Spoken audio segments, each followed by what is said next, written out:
Hello. Welcome to today's podcast and videocast on YouTube.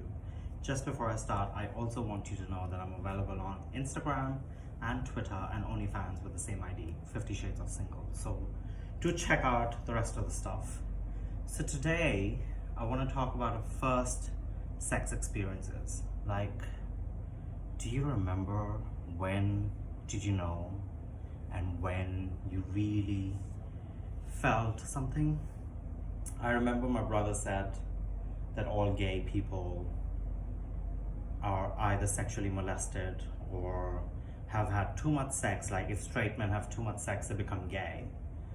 Well, funnily enough, that was not the case for me or my friends or for anyone I know.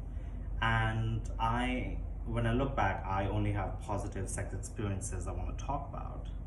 So if I look back to my earliest memories in my childhood, I remember going to the swimming pool as I was growing up, and there were the male changing rooms and the female changing rooms. And I remember very early on checking out all the men's crotches and their dick outlines, and having some of my seniors from school and some of them had hard-ons. I remember walking in once in the men's changing room, and I would have been maybe 6 or 7 years old, and I remember two guys with their big cocks hanging out, and they were comparing it, they were hard, and they both looked at me and they smiled, and I just did my thing and ran away. I really didn't know how to react. And as I grew up, I saw myself fantasizing about men from my school, and it was mostly older men. It was men who were 6, 7, 8 years older to me. It was never my classmates. You know what I mean? It was always people I saw that were much older, and I guess that has to do with being the youngest in the family, and all my generation was like my brother's age, which is like 10 years older. So I think I always fantasized about those kind of men rather than people my age.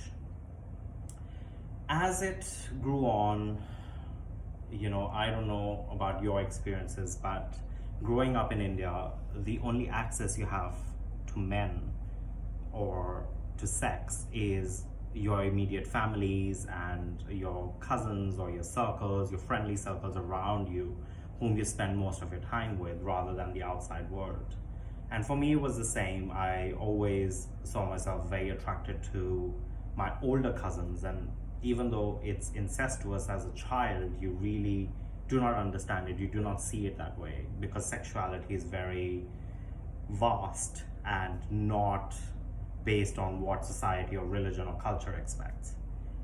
And I, from being kind of nymphophiliac, like I always felt like I wanted to touch them in my sleep, and I did conquest some, and it was a very innocent, at the same time very, very sexually charged experience for me.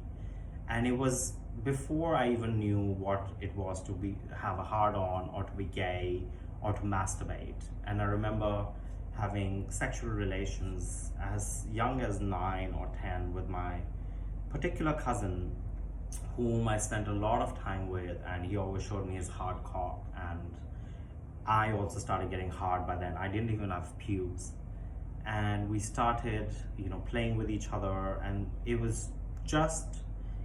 wasn't even masturbation. It was just curiosity about a hard dick of someone who was older than me. He was maybe 2 or 3 years older, so not much.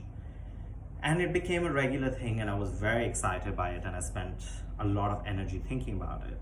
And I remember the first time I masturbated, I didn't even know what it was, and I masturbated like humping the mattress, and something white came out, and I was very disturbed, and I thought I was gonna die. And because there was any lack of sex education, we didn't really know what we were doing. And so I went with my cousin, and I wanted to like put it in a bottle and bring it to a doctor or to show it to someone.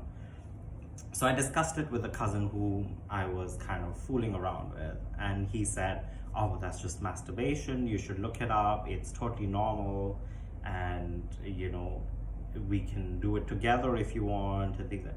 And it felt that it was going to be okay. So we had a lot of sex experiences going forward, but it was never beyond just wanking. It was never, it was just purely laying naked on top of each other and rubbing our hard dicks together. And I could never imagine it could go anywhere else, because there was no exposure, there was no media. I didn't actually know about gay sex or anything. But I never thought that there was something wrong with me. So it kept going, and I discussed this with one of my best friends in school, and I was 15 by then. And I had already fooled around with a lot of my cousins by then. A lot more were curious, and they're all straight now and married, so we won't discuss that. But there was a lot of fooling around, but it was never beyond just wanking and getting off or touching each other's cocks. That was it. We never kissed. There was nothing romantic or anal sex or oral sex. I didn't even know about it. And then so I started talking to this straight friend of mine, and we were in a group of 5 people, and I won't take his name because he obviously is straight or closeted. I don't know what he is, and I never spoke to him again. But he and I were discussing lesbian porn, and I was telling him I don't get attracted to lesbian porn, I need a man in there. And he was saying, yeah, he feels the same, he's not a fan of lesbian porn. And I said, I've been doing these things with my cousins, and if he wants, we could try them. And he said he would love to try them. And when we were all in the same room, 5 of us, 5 boys, and we waited for everyone to fall asleep, and then I went over to his bed, and we started kind of like humping, or he was hard, I was hard, but it was just not working out. He didn't like it, and he was like, no, go back to bed. We don't want to do this. It's stupid. Then came a time, at least a week after or 2 weeks after, and he said he wanted to give it another go, and I should come over to his place and try it. And I remember laying in his bed, being naked with him. We were so hard, we were so horny, we were so into each other.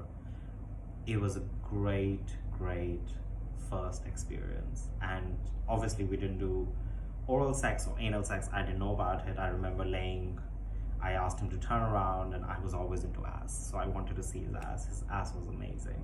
And I laid on top of him with my hard cock and his gorgeous ass, and I kissed his ass, and he said, oh, no, don't put it in. And I was like, oh, I wasn't planning to put it in. I didn't even know that happened. So we just rubbed off against each other, and it just kept going on and on for weeks and days. And he joined the tuition next to me, and we saw each other, and he got obsessed with me, absolutely obsessed with me. And he wanted to do it every day, all day. And we could never rope in another people to do it with us. We knew a lot of curious people in our school whom he kind of had experiences with, but never with me. And it came to a point when I told him that no, I do not want to do this anymore. It's getting too much.